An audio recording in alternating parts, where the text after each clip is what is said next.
Hey, what's up, everybody? BDL44 coming at you with another video. All right, we got some Laker news. Laker news here for you. The Lakers have done themselves a favor and have waived DeAndre Jordan. Finally did that. Very happy about that move. He couldn't help us. He played last night, did nothing as usual. So this is one of those situations where, on that half of what they've done, I'm thrilled. It kind of fits what it is that I want them to do. It's time to start shaving down this roster full of players that can't help us and bringing in some youngsters who can fill those roles and we can give big minutes to. The moves that they decided to make in response to trading DeAndre Jordan or in replacement of DeAndre Jordan was Winyan Gabriel, a guy who was born in '97. I think he was drafted in 2020.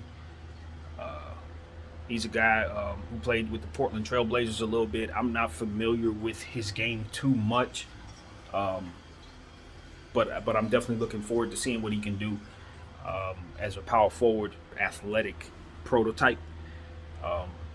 7'1" wingspan. So, I'm not gonna sit here and pretend like I'm familiar with Wayne Gabriel's game or like I have any mindset in regards to this guy. I'm just excited that we're bringing in someone else who is not in the 30s, you know what I mean, in their 30s. So that's my thing. Is he a young prospect with the upside that I'm hopeful we can trade in the regular season? Not by name, but I've learned. Believe it or not, our very own Trevor Ariza taught me this way back in the day. And just because you ain't never heard of a guy and he's been in the league for about four years, maybe 3-4 years, sometimes you can get your mindset on the fact that a guy might be a scrub, or you might have it in your mind that he can't play because he hasn't had opportunities.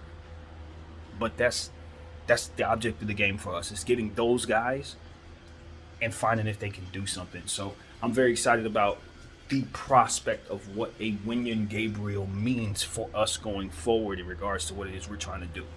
Now, on the other hand, you have the great antithesis to that, which is the other signing, which, believe it or not, is, in my opinion, a bad signing for the Lakers today, but a good signing for the Lakers overall. I've wanted the Lakers to do this for about 4 years now. Unfortunately, they waited this long to do it.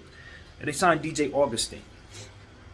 Now, for me, I'm looking at this and I'm saying, DJ Augustin's a player I pick up in this, not in this situation, but in the situation if we're thinking about winning a championship and we need some more point guard depth. He's a guy I want to get me a mid-range jump shot, a guy who I want to finish in the paint, laying the ball up, getting to the line. Maybe 4 years ago, that was his game. Not a six man, but a role player who can help you a lot. Right now, I don't know what he has left. I don't know what DJ Augustin's bringing to the table.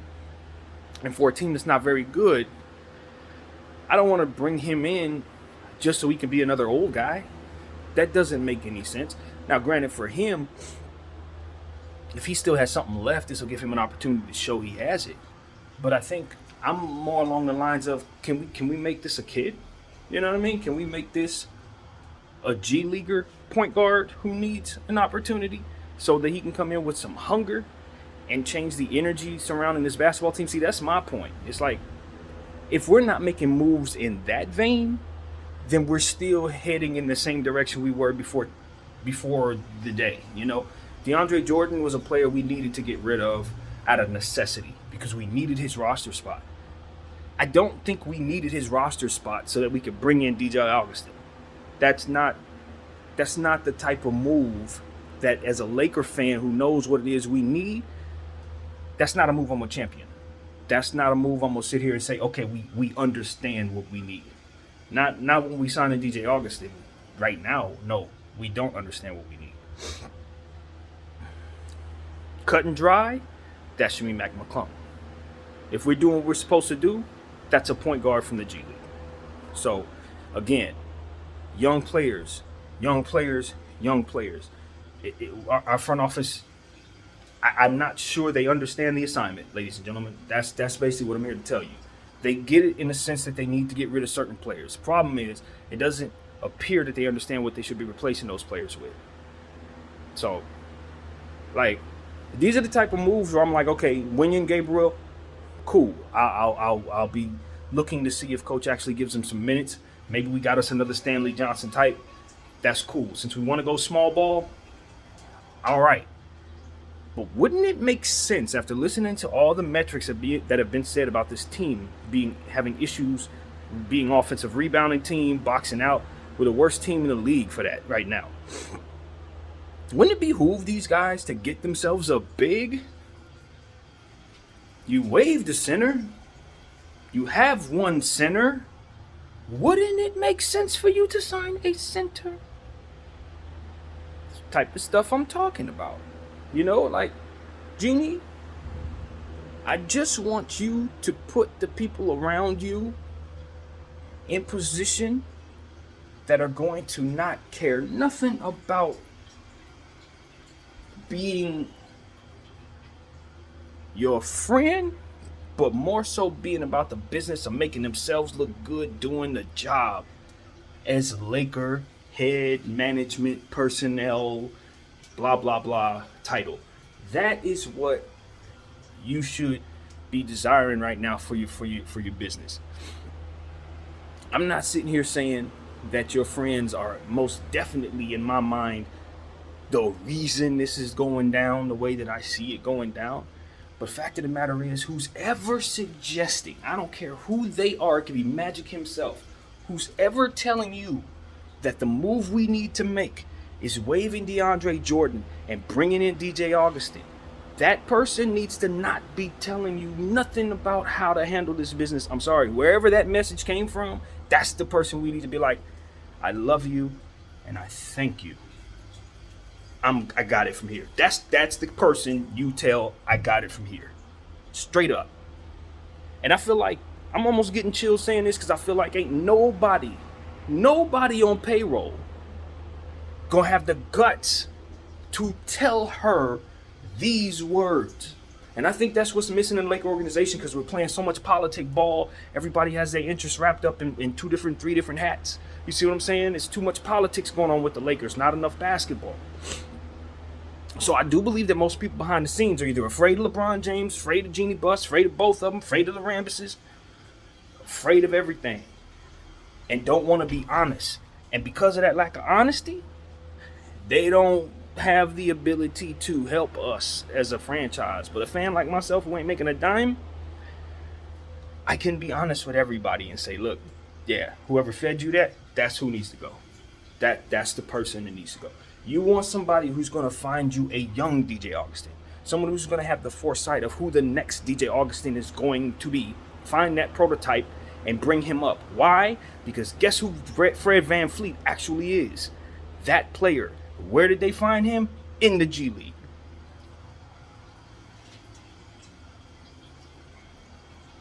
There's players down in the G League that can help us now who are going to be all-stars tomorrow. They're there. That's the part about this that I'm trying to bring home to all of Laker Nation and anybody that follows me. For your franchise too, if you're not following me on no Laker stuff, for your franchise too, this definitely counts. I don't want a GM and consultants who are going to tell me about yesterday's dude. Bring me one that's going to develop into that tomorrow. If you don't have the foresight to show me the next Fred VanVleet, the next DJ Augustin, if you can't bring me that player from the G League, then you are not doing your job. Because I don't need yesterday's DJ Augustin because I can't trade yesterday's DJ Augustin for tomorrow's DJ Augustin. I need to be able to find today's DJ Augustin. The guy who's going to be that today, who's going to turn into that tomorrow rather, and that's who I want. Maybe not even at that position, but I'm just saying, like, you got to find somebody who hasn't made it yet. The Trevor Ariza, before he became Trevor.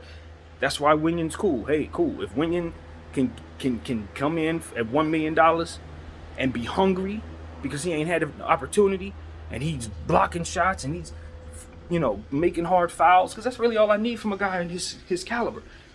Throw some hard fouls around, grab some offensive boards, dunk the ball, grab a handful of rim, and sit back down. That's literally all that's going to be asked of you, buddy. So I'm not sitting here saying that, he needs to be a world beater. Nobody does. I'm just saying, make sure the upside is there. Make sure the upside is there. DJ don't bring me no upside.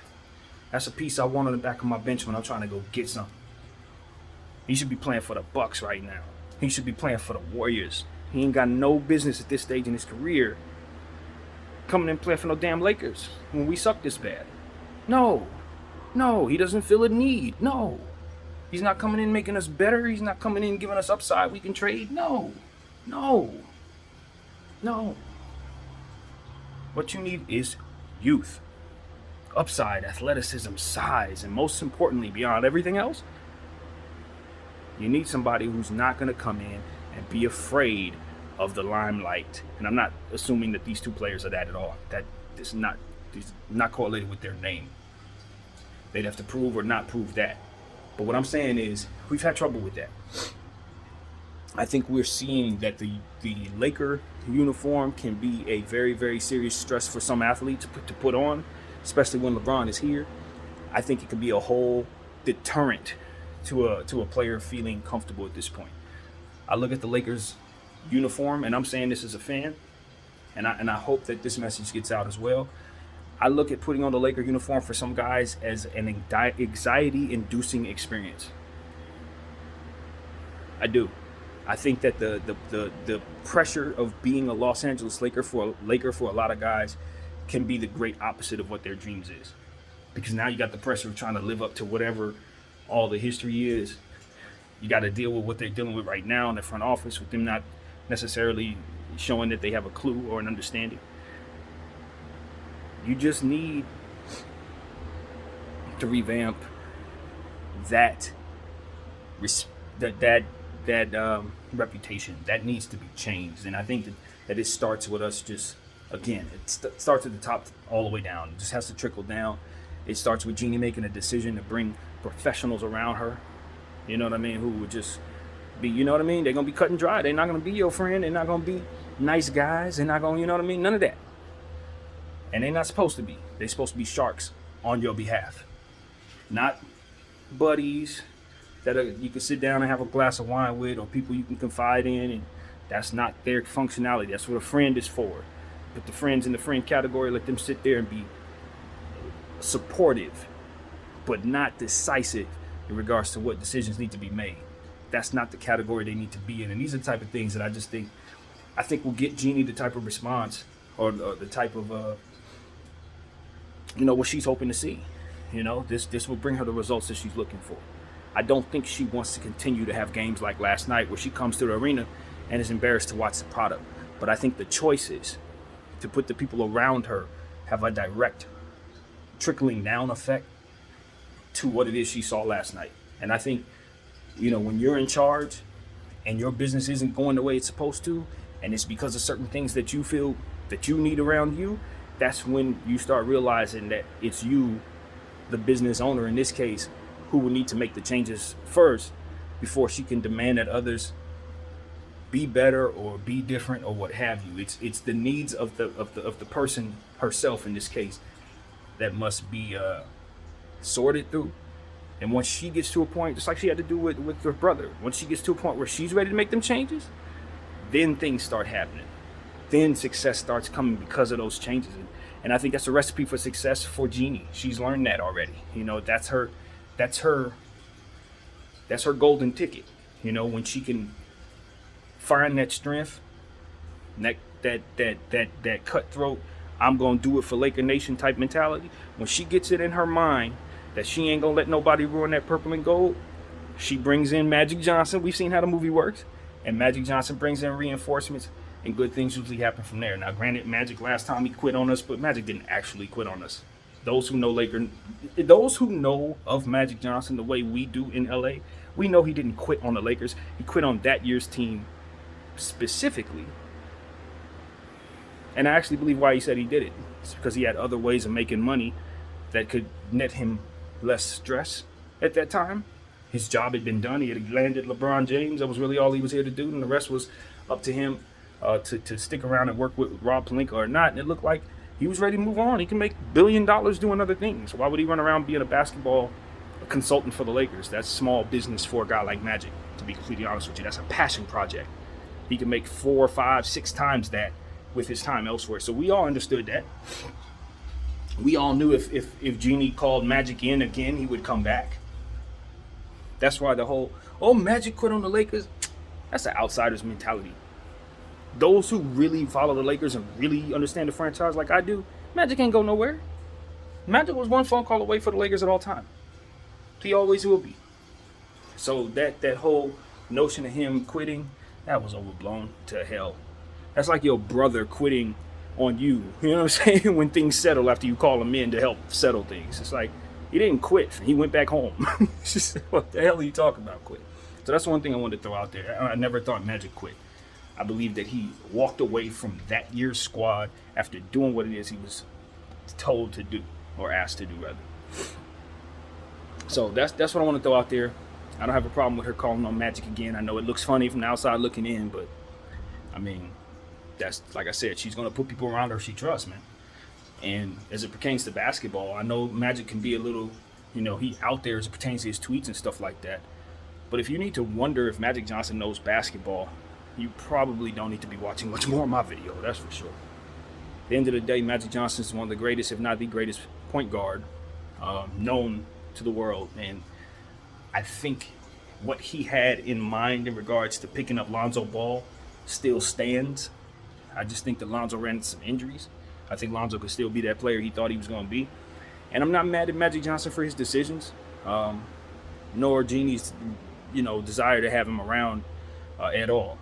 I just feel like there's more to be done in regards to this team, and his services are still needed as it pertains to basketball talks and in Jeannie's ear and letting her know what he sees and how best to put the people around her that can get this thing to where it needs to be again. And last but not least, Bron. I think that the conversation for me now goes into, again, I don't think he can win here, man. I do not think LeBron can win here. I do believe that he stands to benefit a great deal from helping these young guys and showing the world that he's not someone who's just going to leave when things are rough or when the chips are down. He's not going to pull a, old Bron and just bounce. Especially when the tea leaves read that a lot of this is his fault and his vision. I think he would benefit greatly from sticking around with the Lakers. Sort of like coming back to Cleveland after leaving for Miami. Staying here and seeing this through to getting another championship is probably the better path for his legacy than leaving here with this place in ruins and going somewhere else, depending on how that situation went. If he goes somewhere else and doesn't win it, boy, he's tumbling down the standings in terms of that GOAT conversation. But if he sticks it out with the Lakers, helps them get out of this nonsense that he helped put them in, and when he leaves the Lakers, they're as good a team as they were when they were at their best, winning a championship. If he can get us back to championship glory within the next 2-3 years, I think he'll help himself. I think people will forgive the fact that he's on a bad team if he can get the most out of some of the players that he plays with over the next several years. He's been touted as the best passer of his generation. And as I said on this camera yesterday, I don't think his passing has been up to par as it pertains to impressing me on that level. Magic Johnson, Steve Nash level. He's made those type of passes to where you say, oh my God, I see the special gift.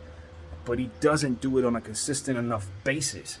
He doesn't respect possessions enough at this stage in his career from a wise perspective. How wise are you about each and every possession? He ain't as wise with every possession as you would expect a player of his caliber to be. He settles for three-point shots in situations where he could make plays for others to make his team better. These are things that I was told growing up that LeBron James was great at. You never had to worry about playing with scrubs because LeBron was going to make the team better no matter what. He could drag a Cleveland Cavaliers team with Zrunas Ilgauskas and Mo Williams to the finals because he's such an unselfish player. But that is not what I've seen. What I've seen is a guy who's been more so focused on getting his shots up, even at the detriment of the team. And granted, that doesn't mean that he's a selfish baller. It just means that His focus has not been loving the facilitating aspect of the game like I thought it was. That's all I'm saying. He don't love passing. It's like I say about myself in regards to poetry. I feel like I'm good at poetry, but I don't love poetry. You know what I mean? I feel like I'm good at it. I don't love it. I think that may be LeBron James in that passing gene. He's good at it, but he don't love it like magic. You understand what I'm saying? He can just do it. I need him to love it. I need the player that he is to tap into, I want to average 12 assists. If LeBron James jumps into that mentality with this bad basketball club and with the intent on just making THT as good as he believed he was when he told us to bring him here and pay him, if he loved that aspect of what his role is as much as he does chasing these records, I think it would give him the reverse effect that he's looking for in regards to chasing those records and the respect that comes with it. I think you will get more respect over the next 2-3 years if you put your head down and just be a part of this badass team. Like DeMar DeRozan did with the Spurs, that's what Bron needs to do with the Lakers. Put your head down and be a guy, literally, and do what this franchise needs you to do as the best player in the world when they're going through a crisis. That's the best thing you can do for your legacy. Do you know why? Because Kobe did that. He went through a stint like that where we know he could have left us, went to Chicago, left us, went to San Antonio, and won championships. But he stuck it out with the bad organization, just so happens to be this organization, and kept us afloat while we had nothing. Dame's doing it for the Blazers, and I think I think LeBron James, if he wants to fix this Laker tenure, should probably consider doing that for the Lakers. Don't bail, bro. You'll never live it down. Now, if the Lakers choose to trade you, that's a whole other story that's outside of your control. That's a decision they have to make as an organization. But if they decide to keep you, I don't think you should be looking for them to give away no more assets on your behalf, looking for them to meet your timeline at all. I understand how much time you feel you don't have left, but I'm telling you, this is damage repair to your legacy as it pertains to the reputation of such. You do not want to be the guy who ruined the Lakers and bailed, bro. And they're not going to give you no love for that championship at all. I don't give a shit that you won it. They're not going to give you no love for it, fam. You have to fix this situation. You have to make the Lakers relevant again when you leave. That's your legacy. That's what people are looking for you to fix about your legacy, fam. Them numbers, you getting to Kareem and all that, nobody's going to be impressed with that. It's a secret that nobody's going to tell you the truth. Maybe I'm the only one who's going to say this. Ain't nobody caring nothing about you getting no more records, fam. We don't give a shit at all. We want what you need to do is fix this franchise. So that's what I want. That's the take I have for him. You can go down chasing rings. You can go down chasing stats. But what people going to say about LeBron is, that boy bailed every time it got crazy. He left on his own terms, and he didn't do it to the betterment of those around him. He wasn't as unselfish as he wanted to seem. That's what they're going to say about you.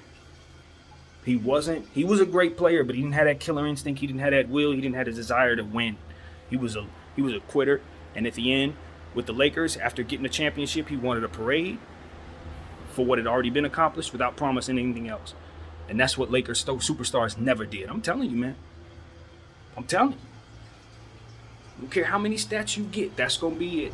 They're going to look at you as another Will. You was great, but you wasn't no Mike. You wasn't no Kobe. You wasn't no Kareem.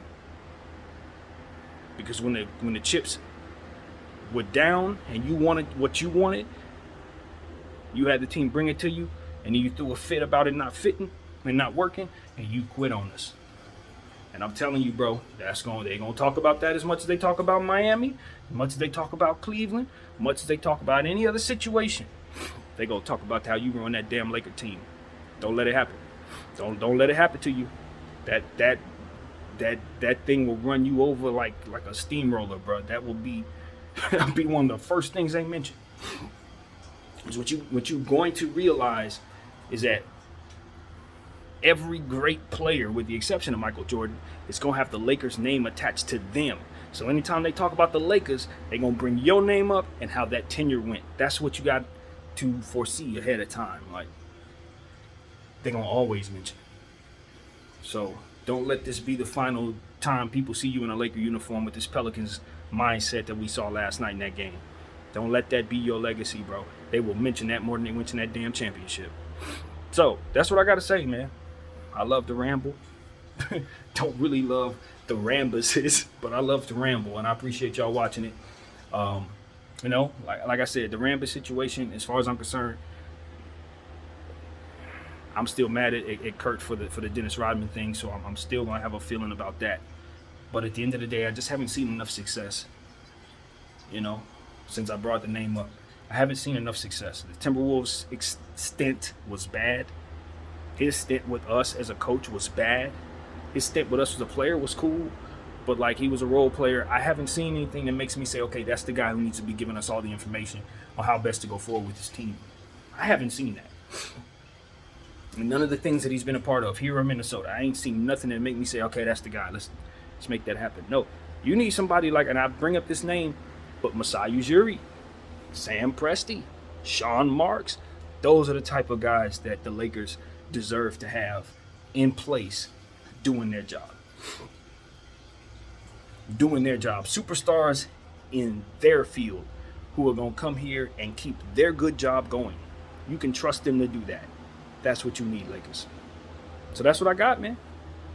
That's what I'm going to say. My name is BDF44. I thank y'all for watching.